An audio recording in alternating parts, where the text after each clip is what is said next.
Olá, amigo internauta que nos acompanha pelo portal Agora MT. Eu sou Denilson Paredes e estou aqui para fazer mais uma entrevista para vocês. Hoje, o nosso tema é um tanto quanto espinhoso, é o suicídio. E para conversar sobre o assunto, nós convidamos o professor Alcindo Rosa, que é professor do Departamento de Psicologia da UFR, é um especialista no assunto, é presidente da Comissão Executiva do Conselho Municipal de Saúde, é uma pessoa que já tem desenvolvido projetos na área, que debate constantemente o assunto, tem conteúdo para nos ajudar, tanto na questão da gente conceituar o que é e o que leva ao suicídio, à tentativa de suicídio, quanto da questão das políticas públicas municipais, por fazer parte do Conselho Municipal de Saúde. Então é uma pessoa que pode nos auxiliar a imaginar como poderia ser mais eficiente, mais eficaz, mais efetiva a política pública de prevenção ao suicídio. Então, ele está aqui conosco. Obrigado por ter aceitado o nosso convite. Professor, seja muito bem-vindo. Eu que agradeço. Muito prazer estar aqui com vocês, né, para esta reflexão. É um debate extremamente importante a ser feito. Por muito tempo se diz que esse tema não deveria ser debatido em meio público. Eu pessoalmente defendo que ele deve sim, né, ser debatido com certa cautela, sem proselitismo, né, sem pirotecnias em torno da temática, mas é um tema que precisa sim ser discutido. Com certeza. O motivo de eu ter trazido o professor aqui, eu já antecipei numa matéria no portal, é que a Câmara de Vereadores quer provocar na semana que vem uma discussão a respeito do assunto, porque em Rondonópolis tem acontecido muitos casos, não só de tentativas, mas de pessoas que têm realmente tirado a própria vida, né? O suicídio se trata basicamente disso, e eles querem encontrar um mecanismo, uma forma de articular os diversos setores, os diversos profissionais da área, que atuam já no Poder Público Municipal, para poder fazer um enfrentamento mais efetivo, um acompanhamento dessas pessoas com essas tendências suicidas, para tentar evitar, para melhorar esses índices na cidade. Professor, inicialmente, de que se trata o suicídio? Por que as pessoas se suicidam? De modo geral, né, o suicídio é uma questão bastante complexa, não é muito simples, né? Embora quando se ouve dizer que alguém tirou a própria vida, foi mais um suicídio. Mas quando a gente olha, coloca uma lupa assim, a gente observa que há algumas especificidades, né? Primeiro, em razão dos motivos que levaram a pessoa a provocar este ato, né? E aí, dentro disso, a gente pode observar algumas características, né, que são singulares a algumas pessoas, né? Mas, de modo geral, então, o suicídio ele é precedido por algumas coisas que o anunciam, né? Nem sempre isto pode ser observado, né? Mas é muito comum, por exemplo, e eu fico muito contente, né, de estar debatendo isso aqui com você e com a população, motivado por uma provocação da Câmara Municipal, né? Isso é muito importante, né? Parabéns aí à Câmara Municipal por levantar esta questão, uma questão complexa, pertinente, relevante, precisa mesmo que o Poder Legislativo e o Executivo se empenhem, né? Porque de fato faz vítimas, né? Muitas vítimas. Em Rondonópolis a gente tem tido aí na última década, em números absolutos, entre 18 a 20 pessoas por ano, né, que são identificadas, né, como a causa-morte ao suicídio, né? Então, que bom, né, que o Poder Legislativo está tratando disso, né? Mas o suicídio, então, é este ato, né, que a pessoa comete contra si mesmo, né? Nem sempre a gente identifica isso, porque às vezes ele vem travestido de acidentes, né, ou de um abandono do próprio corpo, né? E às vezes é identificado até como uma morte natural, né, mas no fundo foi, por vezes, um suicídio. Então, algumas coisas anunciam suicídio. E aí, interessante que a Câmara tenha proposto, por exemplo, uma melhoria da rede de saúde mental do município, um melhor arranjo da rede de saúde mental do município. Porque as pessoas anunciam, ou costumam anunciar, por exemplo, com a ideação suicida, que é um momento anterior, né, ao suicídio, porque há várias fases do suicídio. Então, mas o que primeiro surge são as ideias suicidas, né? A pessoa, então, eu quero sumir, eu queria não estar aqui, queria pegar um foguete, queria sumir do mundo, né? Então, e é possível identificar. São posturas que não necessariamente levam ao suicídio, mas que já dão uma demonstração de que essa pessoa pensa nessa ideia, né? E esse é um momento muito oportuno de intervenção, né, que é quando a pessoa diz, né, para outras pessoas, né, ou é possível identificar, então isso que nós chamamos de ideação suicida. Né. Há um outro momento que já é aquele de um planejamento. Né. Então a pessoa às vezes ela compra alguma coisa que pode ser utilizada, né, ou ela guarda algum objeto que ela pode usar para cometer o suicídio.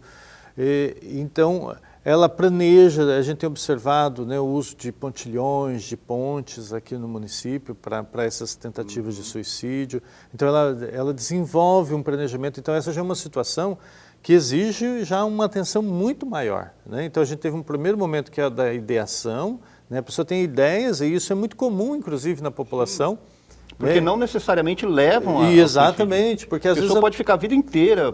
Exato, né? Então é muito comum, né? Então não estranha a gente dizendo, porque às vezes a gente diz isso em público, e a pessoa, mas eu já pensei nisso. Não, calma, né? Então as ideias de morte, de morrer, de sumir, de desaparecer, então é muito comum, inclusive, na população. Isso é um momento oportuno de ser ajudado, de ser tratado, né? O momento de um plano já é uma fase um pouco mais preocupante, né? E que também, obviamente, requer intervenções já incisivas, né? Porque a pessoa, às vezes, ela compra algum objeto, né? Ela compra alguma coisa que ela pode até comentar com algum amigo ou parente. Isso, né? Então, às vezes, um familiar já observa que ela comprou tal coisa e guardou em casa, né? Eu não queria dizer o nome das coisas, né? Eu fico meio relutante assim, mas às vezes ela compra uma arma, uma faca, um inseticida, né? Um medicamento que ela nem usa, né? Então ela se municia de alguma coisa suficiente ou capaz de tirar a vida dela, né? Então a gente estaria na fase de um planejamento. A gente teria uma outra fase que são atos suicidas, né? Ou tentativas suicidas, né? Então aí sim a pessoa ela faz uma ingestão de medicamentos ou de alguma coisa que pode ser venenosa, né? Ou tenta, né? Pular de uma ponte, pular de uma ponte, ou se enforcar, né? Enfim, a escolha dessas coisas também tem uma nuance que na psicologia a gente tem uma nuance clínica, né? Porque as pessoas também elegem algumas formas de se matar. Isso é uma coisa bem curiosa, né? Que, por exemplo, isso do enforcamento, do ser constrangido, né? Ou disso de ingerir alguma coisa. Enfim, tudo isso tem um sentido, né? Que é interessante, isso numa perspectiva clínica da gente entender, né? A que isso se relaciona na vida da pessoa, né? Enfim, e finalmente a gente teria a última fase, derradeira, então, que seria o próprio suicídio, né? Enfim, a ciência não é só a psicologia que debate a questão do suicídio, né? Também a sociologia, né? Já desde tempos atrás, né? Já séculos atrás, porque é um fenômeno que já desde a antiguidade existe, né? E são interessantes as contribuições da sociologia, porque também a gente observa o quanto que, por exemplo, o contexto sócio-histórico, financeiro, a gente sabe, por exemplo, que em momentos de crise financeira aumenta a taxa de suicídio, né?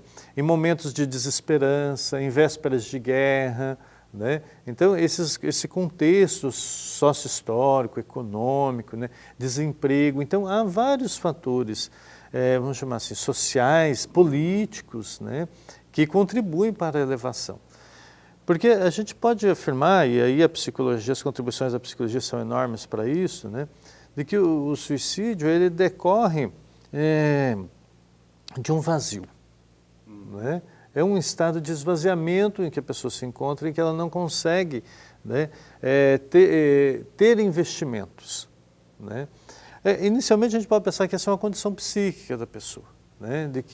E aí eu dizia no início, né, que tem algumas pessoas que às vezes não anunciam, né? E talvez, infelizmente, quem já teve experiência com isso, às vezes já tem um caso ou sabe de alguém que se matou num silêncio assim enorme, né? Ninguém imaginava que ele pudesse fazer aquilo. Às vezes era um comerciante, uma pessoa que se relacionava com todo mundo, alguém que... Uma boa família. Sim, que estava tudo certo na vida dele, né? Estabilidade financeira, prosperidade econômica, né? Social, bem-sucedido na profissão. e a pessoa se mata, né? Assim, inexplicavelmente, né? Então esse seria um elemento assim puramente psíquico, né? Próprio daquela pessoa, da condição psíquica dela, né? Em que o suicídio lhe surge assim, num momento, que momento seria este, né? De um esvaziamento, né? De um repouso sobre si mesmo.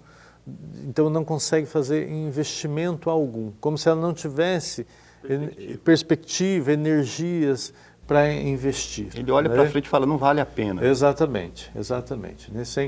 Então, aí a gente pode pensar que muitas dessas condições, elas são assim como se tivessem alguns gatilhos, né? Um grande gatilho é uma perda, né? Então a gente vê pessoas que às vezes tem uma perda amorosa, né, uma separação, uma morte, né, ou tem uma perda às vezes mais não muito delimitada, como por exemplo, não conseguiu se formar num curso, perdeu o emprego, né. Então, o registro de uma perda é sempre um gatilho, né. Agora a gente tem que entender que não são apenas perdas assim, às vezes a pessoa fica enlutada, né, que é uma condição normal, esperada, né? Sempre frente a perdas, é comum que as pessoas fiquem enlutadas. O luto, o que quer dizer luto? A própria palavra diz, é uma luta, né? Entre uma parte e outra, né? Um conflito interno em que a pessoa, aos poucos, vai se separando daquilo que perdeu, que morreu, que não tem mais, né? Que deixou de existir. A pessoa, um a um, vai se afastando daquilo até que ela sai do luto. E ela está pronta para fazer novos investimentos, né, num novo emprego, num novo amor, numa nova situação, e ela está aberta de novo para o mundo, né? Então, isso seria o que poderíamos dizer, então, de normal. De normal, de esperado e inclusive recomendado. Né? Então, sofra e depois pare de sofrer quando acabar o sofrimento. Né? Então, às vezes a gente vê pessoas que, frente a uma situação de perda, né, é importante, eu vou definir até melhor o que é uma perda, né? Então tem perdas muito objetivas, como uma morte, uma falência, um desemprego, uma coisa assim, mas tem perdas também menos caracterizadas, que às vezes nem a pessoa sabe que ela está lamentando uma perda, né? Como às vezes não conseguiu atingir um objetivo, né, uma meta, mas aquilo para ela é vivenciado como uma perda. Um namorado, uma namorada que quis, quer dizer, não chegou a ser. Exato. Tentou, né, né? namorar com a pessoa e foi rejeitado, uma rejeição, algo assim. Então, isso pode ser uma perda. Ou às vezes, por exemplo, perdas políticas, por exemplo, né? Um ideal político, um ideal de liberdade, um ideal de justiça, e às vezes a pessoa... Isso é interessante, que às vezes tem pessoas que estão enlutadas, e principalmente, por exemplo, nesse período de pandemia, a gente pode observar isso, né? Uma privação muito grande dos contatos sociais, de satisfações, né? Então, isso para muitas pessoas pode estar sendo registrado como uma perda, muitas pessoas podem estar enlutadas, muitas podem até se encaminhar para um luto patológico, que é o que a gente chama de depressão, numa outra perspectiva, né? Porque não conseguem identificar, né? Bom, mas o luto, então, eu já estou dizendo aqui para vocês que é algo esperado e necessário frente às situações de perda. E dissemos que as perdas são muitas, né, desde as objetivas até as menos objetivas. Agora, há uma outra situação em que algo vai além do luto, né, que é isso que a gente chama então de luto patológico, tá? Em que então às vezes há então esse gatilho da perda, né, e a pessoa é como se ela se revoltasse com aquilo que foi perdido, né? Ela não sabe o que perdeu naquilo que foi perdido, né? A gente que estuda sabe. O que ela perdeu naquilo que foi perdido foi um investimento, né? Ela depositava porções dela, ela depositava um amor dela lá, né? Era um investimento muito grande naquela outra pessoa, naquela coisa, ou naquela situação, e não mais está lá, né? Não mais está lá. Tem um exemplo muito curioso que ficou... repercutiu muito, que foi uma pessoa que lutava contra a instalação de usinas de cana no Pantanal, sul-mato-grossense, né? E quando a lei foi aprovada autorizando a instalação, ele se queimou numa praça pública no centro de Campo Grande, né? Então, frente a essa situação em que ele perdeu a luta, né, E ele sentindo, é isso que o Durkheim vai chamar de um suicídio altruísta, né? Ele cometeu um suicídio em nome da humanidade, em nome do Pantanal, né? Em nome da defesa de um ideal, de uma liberdade. Então, esse seria um suicídio, então, em favor da humanidade. Essa é uma espécie, vamos chamar assim, de suicídio. Há uma outra espécie, né, que é aquele que eu já citei, que é dos motivos muito pessoais, né, intrínsecos às pessoas. E há um outro formato, um terceiro, que o Durkheim chama de anômico, que a gente não sabe bem, não está muito claro por que a pessoa cometeu aquilo, né? Que seria uma terceira variância aí, né? Mas se a gente for investigar, sempre a gente vai encontrar, né, alguma motivação, desde esse que fez algo então em nome da humanidade, de um bem comum, até esse ensimesmado, né, ou uma causa assim inespecífica. Mas eu dizia, né, de que então a predisposição, talvez essa seria uma boa pergunta, qual a predisposição para o suicídio, né?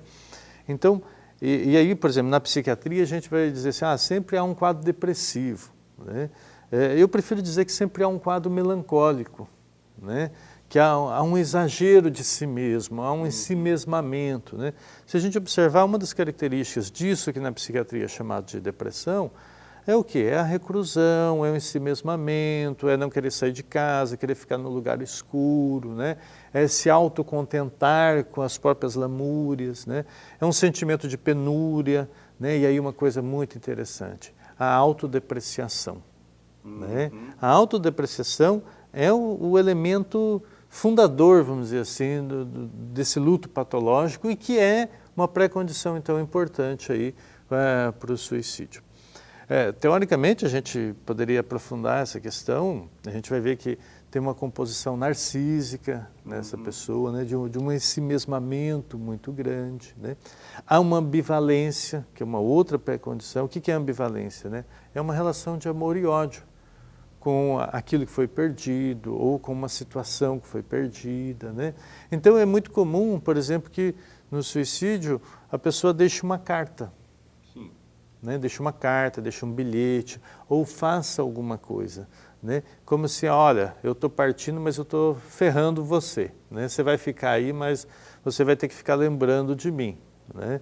Então a gente vê assim, nossa, então às vezes a gente fica assim até compadecido, né, da pessoa que se matou, mas ao mesmo tempo ela agiu de modo violento contra quem ficou, né? Porque ela muito quer comum fazer também, né? Sim, muito comum. Ela quer fazer. Mata o filho, a mãe, o pai e depois se suicida, né?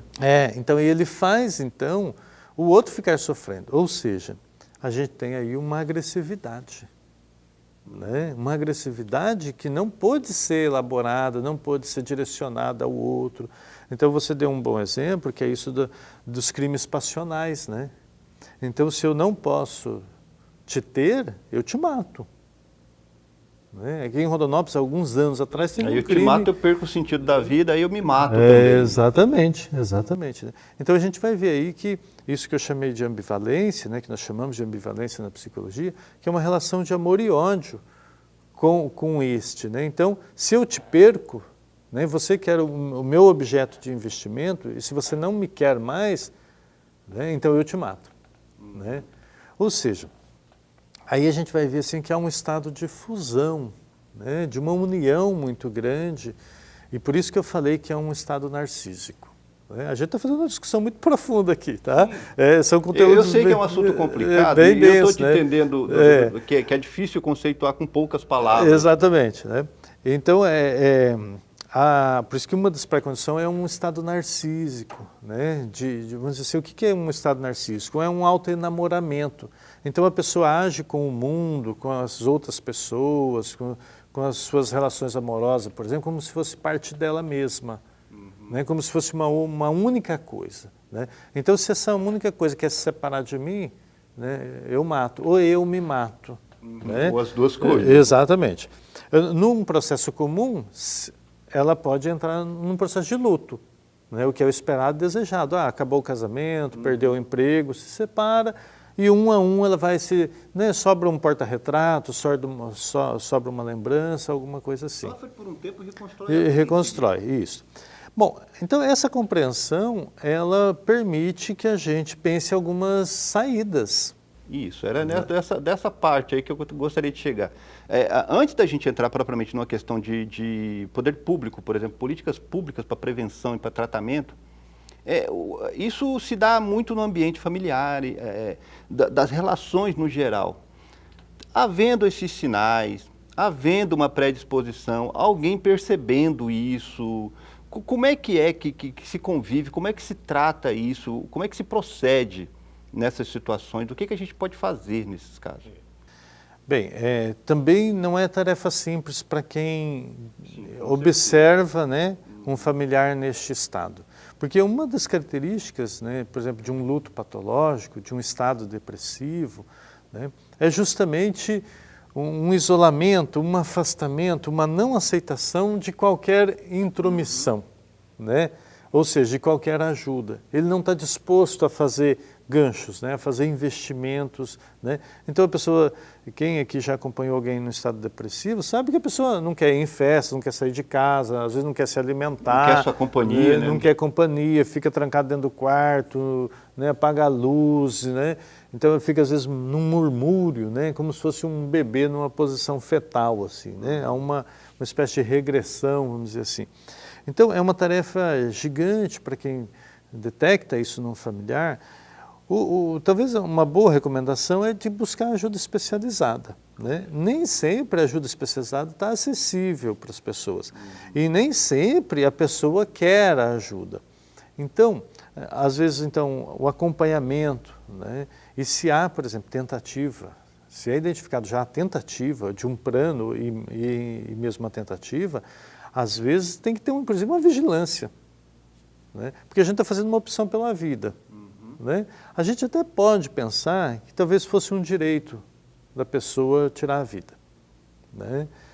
A gente observa que sempre pessoas que passaram por esse estado e foram ajudadas, elas agradecem depois, que assim, que bom. Que, um quadro patológico, né? Que eu fui ajudado, olha, onde eu estava com a cabeça, queria me matar. Então a gente vê que depois elas fazem um movimento inverso. Não estavam de fato querendo morrer. Isso. Elas queriam matar aquilo que as angustiava. Né? Então, o que uma família ou um grupo de amigos pode ajudar é fazer uma espécie de força-tarefa, vamos dizer assim, e tentar identificar o modo. Porque às vezes já é uma família que oprime a pessoa. Às vezes o sofrimento dela é em razão, por exemplo, de uma falta de espaço psíquico dentro da família. Né? Às vezes é uma família que não deixa o filho, o familiar, desejar, né? Ter iniciativa. Então, às vezes já são famílias muito opressoras, e aí identifica isso, oprime mais ainda, né? Aí piora a situação. Bem, uma saída sempre é a da conversa, né? Porque um outro pressuposto é de que essas pessoas estão intoxicadas. Né? Estão intoxicadas com elas mesmas, estão intoxicadas com coisas que acontecem naquela família, né? Então tem coisas às vezes que está ali, um remorso, um ressentimento. Então, é muito complicado. Deixa eu só tentar traduzir assim.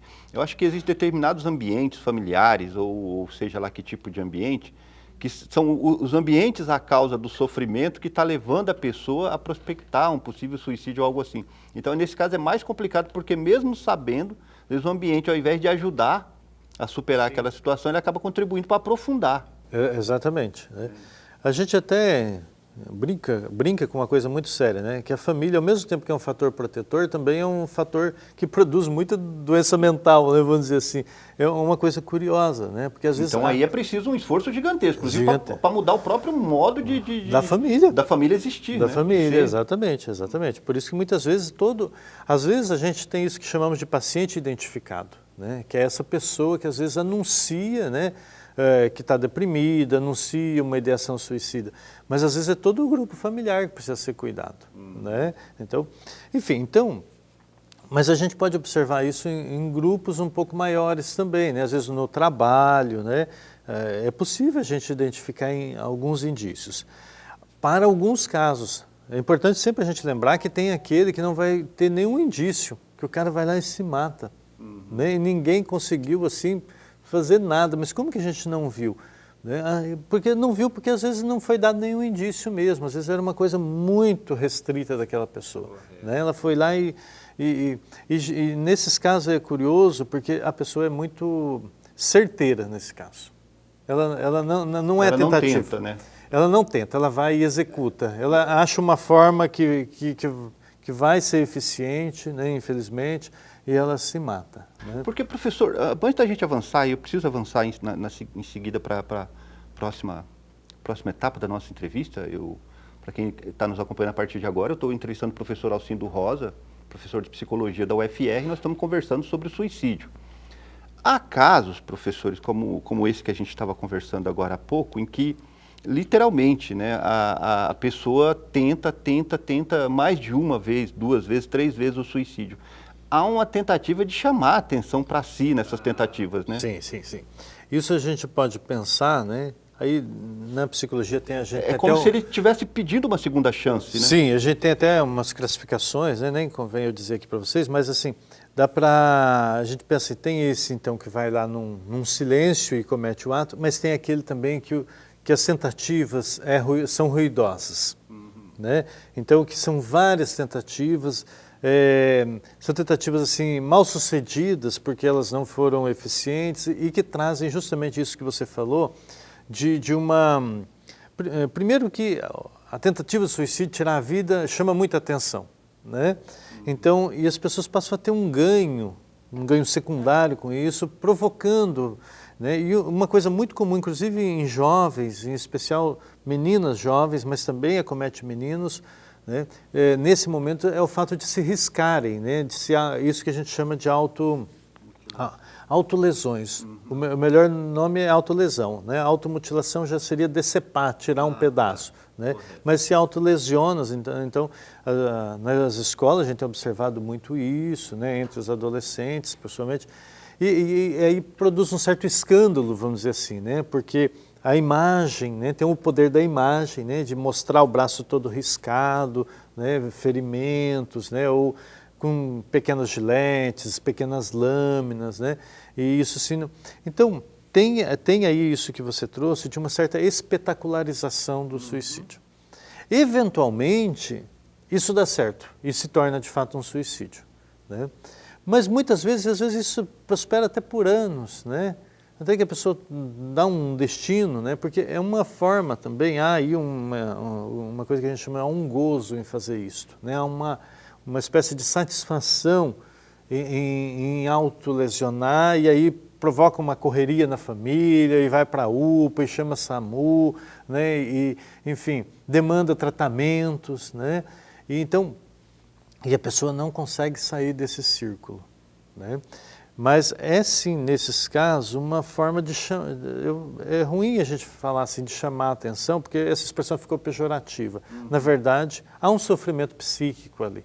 Porque às vezes a gente fala assim, chamar a atenção como se não houvesse sofrimento. Sim, não é isso que eu quero dizer. Há um sofrimento, mas há um sofrimento, assim, me ajuda que eu tô ruim, entendeu? É muito mais nesse sentido.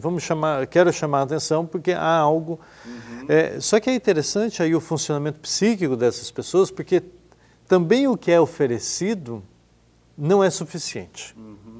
Né? Há um encontro aí da pessoa com uma certa limitação, vamos dizer, que tudo que é posto ali não é aquilo, né? Tudo que é mais ou menos assim, não me deu o que eu estou pedindo, não me deu o que eu estou pedindo, não é isso que eu quero, né? Às vezes uma satisfação difícil de ser atingida. Isso, né? Eu quero água, então está aqui água. Não é água que eu quero, não é água que eu quero mais. O que será isso que a pessoa quer? Ou seja, a pessoa está de frente com um dilema existencial. O problema dela é a própria realidade. Né? Isso, exatamente. E aí é que está, né, da gente relacionar isso com as condições sociais, políticas, econômicas, né? Por isso que eu disse, em épocas de crises, isso aumenta mais. Porque assim, a gente vive, a gente é movido por elogios, né? Falando de um modo muito simples. Né? A gente é movido porque a gente vai encontrando, né, todo o investimento que eu faço, ele é correspondido. Né? Então, eu me dedico a estudar e isso me dá um retorno. né? Eu dedico ao meu trabalho, isso me dá um retorno. Eu me dedico a amar alguém, isso me dá um retorno, né? Então, todas as nossas relações são mediadas por afetos, né? Por investimentos afetivos e retornados em benesses afetivas, né? Insatisfações. Agora, vamos pensar, né?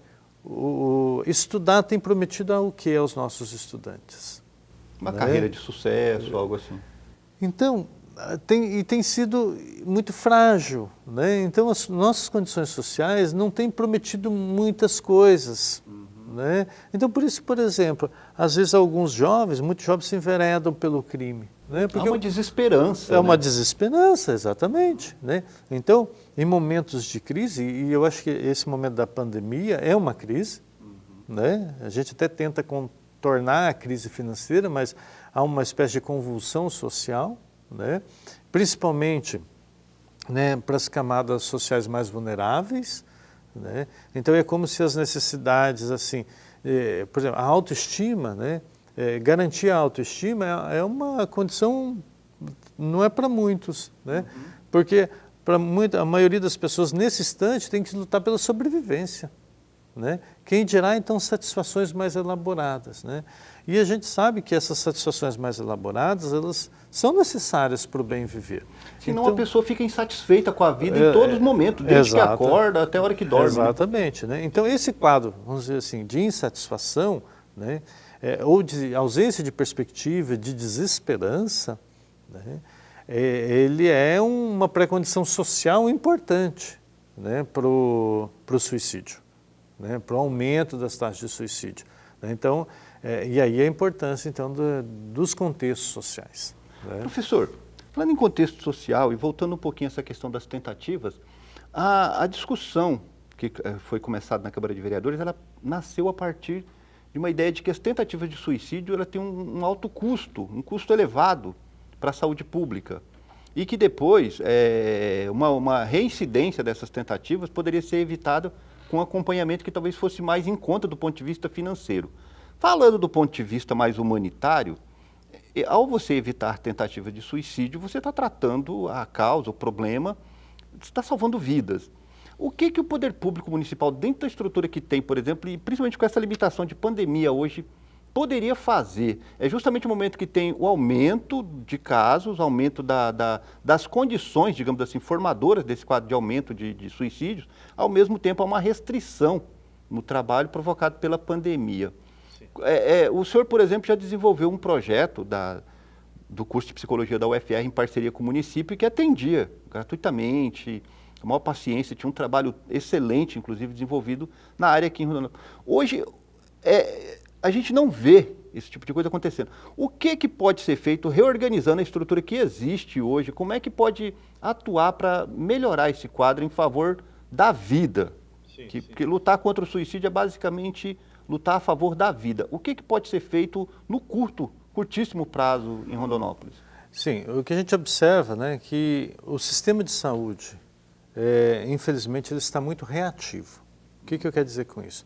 Ele está reagindo apenas às demandas. Né? Então, como um bombeiro que age quando o fogo começa. Né? Exatamente. Né? Então, e embora a gente tenha uma taxa de cobertura, por exemplo, de saúde, com as estratégias de saúde da família, considerável no município, não é 100% ainda, já deveria ser 100%, né? Então a gente há grandes bairros ainda, grandes regiões sem PSF, e quando há o PSF, às vezes não tem o agente comunitário de saúde, e às vezes não tem o médico, às vezes não tem a coordenação, não tem a equipe, ou falta membros, né? Então, esse é um problema conjuntural maior, né? Se a gente garantir isto, né, vamos buscar garantir 100% de cobertura, aí a gente pode olhar para as equipes, né? O que essas equipes podem fazer? Elas vão ficar apenas reativas. Então, porque há várias unidades de saúde hoje que elas são uma espécie de UPA, né? Uma UPA em menor escala no bairro. Às vezes a população até fica contente com a coordenação daquela unidade de saúde, porque ela é muito prestativa, que tem consulta, que marca exame, mas não é isso que deveria ser feito, é isso também. Né? Não pode ser uma espécie de UPA, tem que ir muito além de uma UPA. Né? E esse ir muito além de uma UPA é deixar de ser tão reativo e olhar também para as outras questões de saúde, porque senão a gente fica muito no modelo médico centrado, né? Ou até mesmo enfermeiro centrado, e desconsidera as condições sociais. Eu particularmente avalio que uma unidade de saúde acompanhar aí em torno de 2.000, 3.000 famílias é muita coisa, porque em 2.000, 3.000 famílias acontece de tudo. 2.000, 3.000 histórias diferentes. Muita coisa, né? Então, por exemplo, mas uma unidade de saúde tem um programa muito bonito, inclusive o município de Rondonópolis aderiu, que é o Programa Saúde na Escola. Que questões, por exemplo, como essa, devem ser feitas pela unidade de saúde na escola? Precisa de profissional técnico? Não precisa. É possível, né, ações de saúde mental de baixa complexidade por profissionais não especialistas em saúde mental. Pode ser feito pelo agente comunitário de saúde, pelo técnico de enfermagem, pela enfermeira, pelo médico. Podemos ter profissionais de saúde mental como psicólogos? Podemos, é muito bem-vindo, né? É um acréscimo importante. Mas em tempos, né, de mais constrição financeira, porque a gente já vinha assim num aperto financeiro enorme, né? Agora com a pandemia isso piorou, né? Então, em tempos assim, uma saída que talvez seja assim, é possível a gente capacitar as equipes, né, das estratégias de saúde da família para ter um olhar para a saúde mental, né, para aquela pessoa que às vezes a não... gente comunitária de saúde que anda pelo bairro, poder saber conversar, né? Minimamente identificar. Identificar, né? E aí tem que capacitar no formato de educação permanente, né? E no sentido, por exemplo, de que, como muitas vezes as pessoas também não têm muita formação, às vezes esse profissional age com preconceito também, às vezes não aconselha da melhor forma, e às vezes não é nem conselho, às vezes é acompanhar, às vezes é visitar diariamente. Né? Porque aí uma das saídas, até para aquela pergunta anterior que você me fez, é estabelecer um vínculo. A nossa matéria-prima é estabelecer vínculo. Se a gente estabelecer o vínculo, é onde a gente engancha alguma coisa. Né? Então enganchou ali... O suicida não tinha nada, ele passa a ter um vínculo com alguma pessoa. E aí é tarefa desse profissional, mesmo de profissional não formado em saúde mental, trabalhar com o vínculo. Né? Isso a gente diz que é de tecnologia baixa, mas é de alta complexidade, porque não é fácil estabelecer vínculos. Né? Então, essa é uma primeira saída que eu vejo. Né? Uma segunda saída para o município é melhorar a rede, os fluxos da saúde mental. Né? E aí a gente tem, né, nós temos um hospital psiquiátrico no município, mas que é o último recurso. Né? E que se a gente tiver uma rede funcionando muito bem, a gente prescinde de fazer tantas internações como fazemos. Né? Porque, por exemplo, mas quando está em crise? Mas é possível intervir antes da crise. Né? Porque depois mesmo que a pessoa às vezes entrou num surto psicótico, está quebrando ou tentou um suicídio, fica difícil. Né? Mas, por exemplo, a outra coisa importante, né? A gente não tem internado as tentativas de suicídio em um hospital geral. A gente tem mandado para o hospital psiquiátrico. Podia pensar isso no hospital geral, né? Que seria uma forma menos cronificante, vamos dizer assim. Né? Mas, enfim, vamos pensando ainda a rede de saúde mental, isso que chamamos de RAPs, né? Que são alguns dispositivos. Nós temos os CAPs, né? Então tem o CAPs infantil, né? Que até as crianças e adolescentes devem ser atendidos lá. Então, boa parte de adolescentes podiam estar sendo atendidos no CAPS infantil. Temos o CAPS destinado às pessoas que usam álcool e outras drogas, né? Que também é um dispositivo muito importante. E também muitas dessas pessoas tentam suicídio. Né? E a gente tem o CAPS voltado, então, para... Vamos chamar assim, na psiquiatria chama de transtornos, né?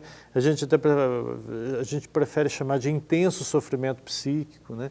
Que são pessoas que surtaram, que apresentam o diagnóstico de esquizofrenia, né? Ou outros tipos de psicose.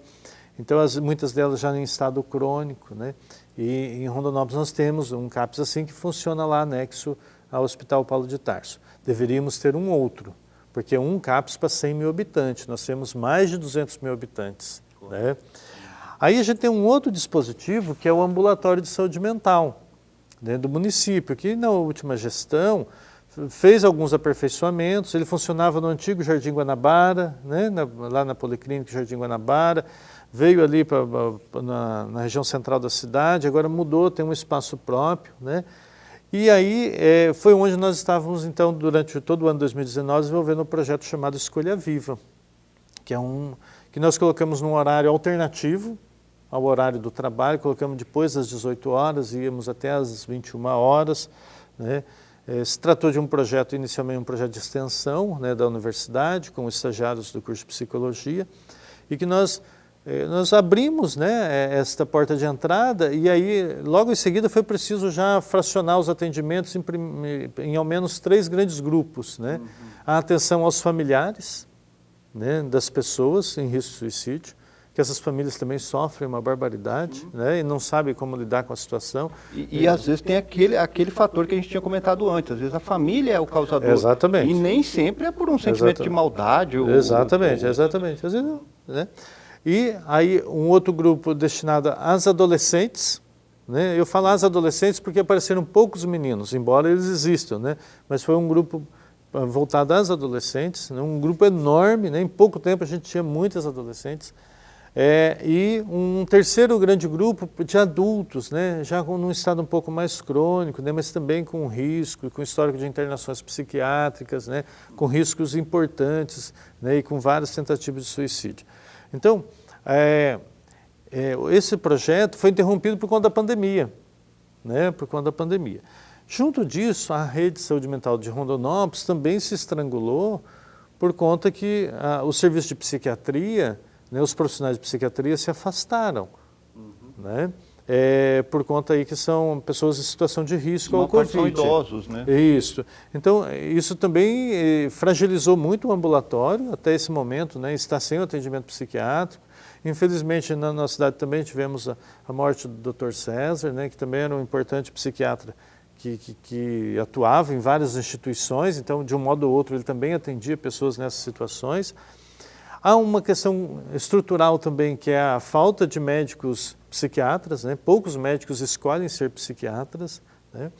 Enfim, porque uma saída é o tratamento farmacológico, e há situações que a gente precisa recorrer, inclusive muitas vezes com contenção, com internação, né? Então, às vezes as situações são tão graves que não há outra saída. Mas boa parte das situações pode ser trabalhada com os serviços de apoio, né, como a psicoterapia, feita então por profissionais psicólogos, de assistência social, né, é importante, de enfermagem em saúde mental, né, que seria então um serviço mais típico então, de CAPS e de ambulatório de saúde mental, né.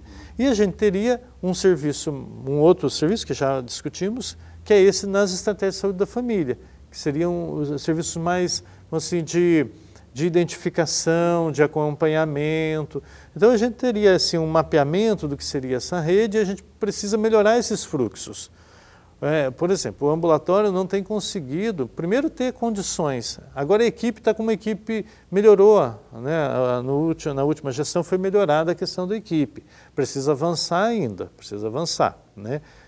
Até mesmo a questão do espaço físico. Foi para um espaço físico novo, mas muito pequeno, né? É que a pandemia entrou e não deu visibilidade para isso. Mas são muitos, né? São milhares de pessoas em atendimento. Então a gente precisava... E no caso do tratamento psiquiátrico, as pessoas precisam ter retorno. Não pode, você faz uma consulta psiquiátrica, e isso é algo lamentável no município de Rondonópolis. E fica... Essa discussão dos vereadores, inclusive quem faz uma tentativa de suicídio, ela vai a um desses ambulatórios, ou a UPA, ou a qualquer local desse de saúde, e sai dali e não vai ter nenhum tipo de acompanhamento. Exatamente, porque infelizmente a gente tem uma tradição no nosso município de como se fosse uma única vez ao psiquiatra, e não tem retorno, nem para 30, nem para 60, nem para 90 dias. Tem o que é chamado de consulta de intercorrência. Se ficar mal, você volta, né? E os médicos da estratégia de saúde da família são, entre aspas, obrigados a ficar repetindo receita da psiquiatria. E isso é uma falha que está posta, eu duvido que alguém vá negar isto, né? É muito deselegante com a população, senão até ilegal, né? Que é a repetição a exaustão de receitas de medicamentos psicotrópicos, né? A gente reconhece e sabe que os médicos clínicos gerais não são capacitados para atenderem saúde mental, a gente entende isso, há uma especificidade, né? Mas é possível ofertar treinamento. É possível, por exemplo, desenvolver protocolos, né? E melhor capacitar esses profissionais para que ofertem uma melhor qualidade de psicofarmacologia na rede. Mas aí também há muitos pacientes, por exemplo, que há uma interface entre a psiquiatria e a neurologia, né, que ao mesmo tempo que tomam medicamentos, por exemplo, antipsicóticos, também tomam anticonvulsivantes. Então precisava de uma interface com a neurologia, né, ou com os médicos neurologistas, né, mas de modo geral os psiquiatras dão conta de fazer isso, né. Mas isso assim, é para uma considerável parte da população que faz tratamento e que requer tratamento psiquiátrico, uso de medicamentos, né. Muitas vezes, né, e a maior parte das vezes, então o que eu estou querendo dizer com isso é que a gente faz uma psiquiatria de baixa qualidade no nosso município. A pública, em especial a pública, né? Uma psiquiatria de baixa qualidade, porque a gente tem dificuldade de acesso ao psiquiatra, tem dificuldade de acesso a uma boa clínica psiquiátrica, né? A bons diagnósticos, temos dificuldade de acesso aos medicamentos, a gente usa medicamentos ainda dos anos 70, né? Que custam centavos, né? Já temos medicamentos muito evoluídos, que diminuem, por exemplo, os efeitos colaterais, né? Atualmente no meio privado, né, há medicamentos que não têm efeito colateral quase que nenhum, né, e tratam problemas muito graves sem efeitos colaterais.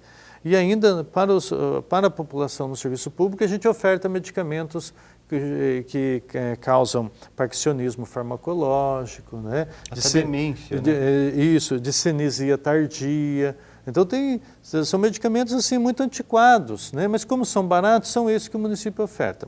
É importante registrar que já há alguns medicamentos que o município oferta, né, como genéricos, como a risperidona, que são já medicamentos um pouco mais evoluídos. Mas é preciso evoluir melhor, né? Como, por exemplo, a relação municipal de medicamentos, né? Que isso precisa ser melhorado, essa relação municipal de medicamentos. E aí garantir o fluxo, né? Então, é mais uma etapa que a gente precisa aperfeiçoar. Feito isso, a gente precisa ter garantia de consultas mensais ou de 60 em 60 dias, mas que as pessoas voltem ao psiquiatra. Porque na psiquiatria, os medicamentos precisam ser corrigidos, usado... O quadro pode mudar. Isso, o quadro pode mudar, às vezes tem medicamento que não faz bem, que tem um efeito colateral assim, a pessoa às vezes deixa de tomar um medicamento, né? Então isso a gente precisa melhorar, isso pensando na assistência psiquiátrica, né? E aí, em termos de assistência psicológica, houve esse ligeiro avanço, a pandemia se instalou, interrompeu, né? Mas a gente acredita que esses fluxos, né, e o ambulatório, por exemplo, esse projeto que desenvolvemos, Escolha Viva, ele pode ser incorporado pelo ambulatório, né? A gente fez um projeto, durou um ano, foi com resultados bastante expressivos, e ele é uma forma de induzir outras ações pelo ambulatório. A gente quer muito que o ambulatório abrace, né, e desenvolva esse mesmo formato de projeto em outros momentos do dia, de manhã, no período da tarde, né? E aí houve esse período de transição, de mudança para a nova unidade, e a gente imagina que o ambulatório pode, sim, absorver, né, esse projeto e ele constituir uma coisa que a gente chama assim, que é o projeto terapêutico do ambulatório, né? E aí a gente pode pensar também, né, então que as unidades da Estratégia de Saúde da Família tenham também seus projetos terapêuticos em saúde mental, né? E isso a gente está tratando da questão do suicídio. Mas a gente pode pensar da saúde mental na infância, da saúde mental das mães no pós-parto. É uma complexidade bem grande. É verdade, professor. Inclusive, a gente vê que se nós formos discutir o tema, e principalmente se a gente for discutir a questão de organização da saúde pública no município para poder ser mais eficaz, eficiente, atender melhor, nós vamos ter assunto para muito mais conversa. Eu conversei hoje aqui com o professor Alcindo Rosa. Ele é professor da Universidade Federal de Rondonópolis, é uma autoridade no assunto de tratamento, não só do assunto suicídio, mas do tratamento dessas pessoas com tendências suicidas. A gente conversou um pouco aqui, porque o assunto realmente requer um espaço delongado para ser conceituado, para a gente poder propor soluções. Tá? Ele nos ajudou um pouco a compreender melhor o assunto. Eu estou muito agradecido, professor. Obrigado por ter comparecido aqui, obrigado por ter atendido o nosso convite. E gostaria que o senhor fizesse aí suas considerações finais. Eu que agradeço essa oportunidade, é muito bem-vindo a discussão desse tema, né? Faço votos que a Câmara encampe mesmo e queira compreender melhor essa situação, a despeito que é uma situação bastante complexa, né? Que envolve esforços intersetoriais, né? Então a Câmara é bem-vinda. É preciso dar uma olhada melhor para a rede de saúde mental do município, né? Há parcerias que podem ser feitas também, né, como os programas de residência do município, né, inclusive a prefeitura precisa assinar o convênio aí com o programa de residência, né, que são recursos que temos no município a baixo custo, a custo quase zero, né? Mas que bom que essa discussão está aí na Câmara Municipal. Muito bem, é isso mesmo. Como a gente pôde perceber, assim como prevenir, assim como diminuir essas estatísticas, assim como dar uma qualidade de vida melhor para essas pessoas angustiadas que vivem pensando em tirar a própria vida. A vocês que nos acompanharam até agora, muito obrigado e a gente se vê em breve em mais uma entrevista. Até mais.